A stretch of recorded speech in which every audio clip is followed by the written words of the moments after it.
औसत साइकिल अपनी पहली सवारी से पहले हजारों मील की यात्रा करती है। साइकिल बनाना अब दुनिया के सभी कोनों में कारखानों, श्रमिकों और शिल्पकारों को जोड़ता है। हम में से अधिकांश उस दिन को याद करते हैं जब प्रशिक्षण के पहिए बंद हो गए थे। दो टायरों पर अपने वजन को संतुलित करना सीखना, क्योंकि हमने खुद को आगे बढ़ाया, ड्राइववे से बाहर और सड़क पर। वह साझा अनुभव 100 से अधिक वर्षों के लिए एक बहुत ही स्थानीय कहानी थी। साइकिल एक समय में लगभग अनन्य रूप से निर्मित, असेंबल और एक अलग देश के भीतर बेची जाती थी, शायद एक ही क्षेत्र के भीतर। यूके को ले 50 साल पहले, जब bottom brackets, handle bars, shifters, dust caps और गसेट्स सभी नॉटिंघम में एक ही फैक्ट्री में बनते थे। उन्हें अक्सर पास की एक दुकान में बेचा जाता था और शायद घर से कुछ मील की दूरी पर सवारी की जाती थी। आज वह तस्वीर बहुत अलग है। एक विशिष्ट साइकिल बनाने की प्रक्रिया को एशिया से यूरोप तक के श्रमिकों और शिल्पकारों के बीच विभाजित और साझा किया गया है। ऐसा करने में यह एक बार छोटे पैमाने पर व्यापार, अंतर्राष्ट्रीय सहयोग का एक अत्यधिक एकीकृत उपलब्धि बन गया है। परिणाम $45 बिलियन का एक वैश्विक उद्योग है, जिसमें हर साल दुनिया में 100 मिलियन से अधिक साइकिल का उत्पादन होता है। और साइकिल उद्योग परिवहन या पर्यावरण नीति जैसे अलग अलग क्षेत्रों से बड़े लाभ प्रदान करता है। औद्योगिक डिजाइन, रोजगार, स्वास्थ्य और सामाजिक नीति सभी को साइकिल उत्पादन से बढ़ावा मिलता है। हर दिन और हर बसे हुए महाद्वीप पर सबसे समृद्ध देशों के साथ साथ विकासशील देशों में भी बाइक का उपयोग किया जाता है। आज के हाई टेक युग में भी उनका उत्पादन कारों या कंप्यूटरों से आगे निकल जाता है। जैसे जैसे प्रदूषण बढ़ता है और जीवाश्म ईंधन की लागत बढ़ती जा रही है, साइकिल चलाना अक्सर परिवहन का सबसे लचीला और टिकाऊ तरीका होता है। 1817 में German rice Karl von dress द्वारा आविष्कार किया गया डैंडी हॉर्स हमारी आधुनिक साइकिल से बहुत दूर था। इस क्लंकी लकड़ी के प्रोटोटाइप में चेन, ब्रेक या पेडल शामिल नहीं थे। इसके बजाय सवारों ने अपने पैरों से जमीन से धक्का देकर फ्रेम को आगे बढ़ाया। जबकि वॉन ड्रेस के आविष्कार ने फैशन से बाहर होने से पहले केवल स्पॉटलाइट में एक संक्षिप्त कार्यकाल का आनंद लिया।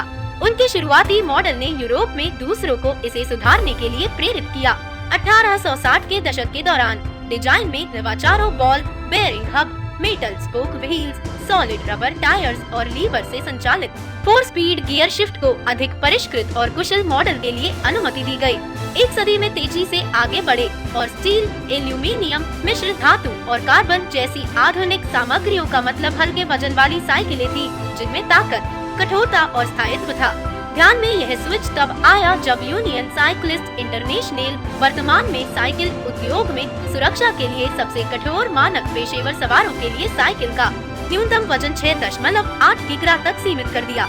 निर्माताओं को जल्द ही वेग के अलावा नए लक्ष्य मिल गए, जैसे बजरी या गंदगी वाली सड़कों पर टायरों को अधिक लचीला बनाने के लिए अनुकूलित करना। ये नए मॉडल विशेष रूप से उत्पादन की एक बहुआयामी भौगोलिक दृष्टि से गतिशील प्रणाली पर निर्भर करते हैं, जिसका अर्थ है कि एक साइकिल अपने टायरों के जमीन पर गिरने से पहले हवा और समुद्र से हजारों मील की यात्रा कर सकती है। चूँकि सामग्री विज्ञान ने तकनीकी प्रगति के लिए अनुमति दी थी और क्योंकि संयुक्त राज्य अमेरिका और यूके जैसे स्थानों में कार्बन फाइबर के लिए प्रमुख सुविधाओं की कमी थी, उच्चतम बाइक भागों का उत्पादन धीरे धीरे विदेशों में चला गया। 1990 के दशक में बड़ी कंपनियों ने ताइवान जैसी जगहों पर लो एंड बाइक के लिए फ्रेम का उत्पादन शुरू किया और फिर उन्हें चीन में इकट्ठा किया। अंत में उन्हें कहीं और भेज दिया। सस्ते कच्चे माल और श्रम लागत का मतलब है कि एशिया वैश्विक बाइक उत्पादन का वास्तविक केंद्र बन गया है। गौर करें कि अमेरिका में हर साल केवल 0.5 मिलियन साइकिल का उत्पादन होता है, विश्व उत्पादन का 0.5%, जबकि चीन, भारत और ताइवान साइकिल और बाइक के पुर्जों के शीर्ष 3 उत्पादक हैं। ताइवान में बने भागों से बनी बाइक को यूरोप में असेंबल किया जा सकता है और फिर इसे अमेरिका, दक्षिण अफ्रीका या ब्राजील जैसे दूर दराज के गंतव्यों पर भेज दिया जा सकता है। यह एक बहुत ही एकीकृत दुनिया है। ब्रॉम्पटन बाइक्स के प्रबंध निदेशक विल बटलर एडम्स कहते हैं, हम अभी भी एक विविध वैश्विक आपूर्ति श्रृंखला पर भरोसा करते हैं। बेल्जियम से रिम्स, चीन से टाइटेनियम, ताइवान से धातु, अमेरिका से हब गियर। हम एक बाजार से कच्चा माल खरीद रहे हैं और उसे वापस उस बाजार को बेच रहे हैं। कुछ अर्थों में यह विविधीकरण निर्माताओं को अपने भागों में स्थिरता बनाए रखने और अपने कच्चे माल पर नियंत्रण रखने में सक्षम बनाता है। जबकि घर से दूर के स्थानों में आर्थिक विकास को भी बढ़ावा देता है। इन शहरों में कारखाने के श्रमिकों को एक स्थिर आय की गारंटी दी जाती है, जबकि आंतरिक व्यापार और साइकिल के पुर्जों की वापसी बिक्री का मतलब स्थानीय निवासियों के लिए बढ़ी हुई पहुंच है। लोगों को बाइक पर लाना केवल निर्माण में वृद्धि और बाइक की उपलब्धता पर निर्भर करता है। साइकिल चलाने वालों का स्वागत करने वाली साइकिलिंग और शहरी नियोजन की संस्कृति भी आवश्यक है। इसलिए गैर लाभकारी BYCAs ने दुनिया भर के प्रमुख शहरों में साइकिल चालकों, नगर परिषदों और शहरी योजनाकारों को जोड़ने के उद्देश्य से अपनी साइकिल मेयर योजना शुरू की। फिरोजा सुरेश मुंबई की पहले साइकिल मेयर है, जो शहर अपने व्यस्त और अथक यातायात के लिए जाना जाता है। लेकिन सुरेश चुनौतियों की आदी है। कॉलेज में वह अकेली लड़की थी जो साइकिल से यात्रा करती थी। हमारे कॉलेज में साइकिल स्टैंड नहीं था, वह कहती हैं। लेकिन सुरेश की उत्साह जल्द ही उसके साथियों के बीच पकड़ लिया और कॉलेज को अनुकूल होना पड़ा। क्योंकि इतने सारे लोगों ने साइकिल चलाना शुरू किया, तो कॉलेज ने फैसला किया कि उन्हें साइकिल स्टैंड की जरूरत है। आज साइकिल मेयर के रूप में सुरेश का अधिकांश काम सरकारी अधिकारियों के बीच बाइक लेन, बाइक शेयर और सड़क सुरक्षा, साइनेज जैसी सार्वजनिक सेवाओं को स्थापित करने और बनाए रखने के लिए सहयोग पर निर्भर करता है। उनकी पहल स्मार्ट कम्यूट का लक्ष्य 2030 तक शहर की आधी आबादी को साइकिल से काम पर लाना है। नीति बाइक सुरक्षा में बहुत बड़ी भूमिका निभाती है और लोग बाइक का चुनाव करेंगे या नहीं, अमेरिका के कोलोराडो में स्थित एक उद्योग गठबंधन पीपल फॉर बाइक्स में राज्य नीति के निदेशक मॉर्गन लोमेले कहते हैं, सार्वजनिक संपत्ति पर साइकिल चलाना होता है, इसलिए साइकिल चालकों को महापौरों और सार्वजनिक अधिकारियों के साथ बेहतर संबंध की आवश्यकता होती है। साइकिलों की सर्वव्यापकता के बावजूद कई शहर साइकिल चलाने को प्रोत्साहित करने के लिए बुनियादी ढांचे से लैस नहीं है। यह बदल सकता है। लोमेले का संगठन सड़क सुरक्षा में सुधार के लिए काम करता है, जबकि शिकागो और मैक्सिको सिटी जैसे शहरों में बाइक शेयर कार्यक्रम लोगों को सार्वजनिक परिवहन और उनके अंतिम गंतव्यों के बीच संबंध बनाने में मदद करते हैं। शहरी परिदृश्य में बिंदुओं से जुड़ने का एक और तरीका है कि बाइक के डिजाइन को ही बदल दिया जाए। पोर्टेबल साइकिल में एक आला बाजार विकसित हुआ है, जिसमें ब्रॉम्पटन बाइक का वर्चस्व है। यह तह 2 पहिया वाहन प्रभावी रूप से एक ब्रीफकेस में बदल जाता है, जिसे साइकिलों का स्विस सेना चाकू कहा जाता है। यात्री अपने ब्रॉम्पटन को ट्रेन में या कैब के पीछे ले जा सकते हैं और इसे अपने डेस्क के नीचे स्टोर कर सकते हैं। बटलर एडम्स कहते हैं, ब्रॉम्पटन के बारे में कुछ भी सामान्य नहीं है, हर हिस्सा अद्वितीय है।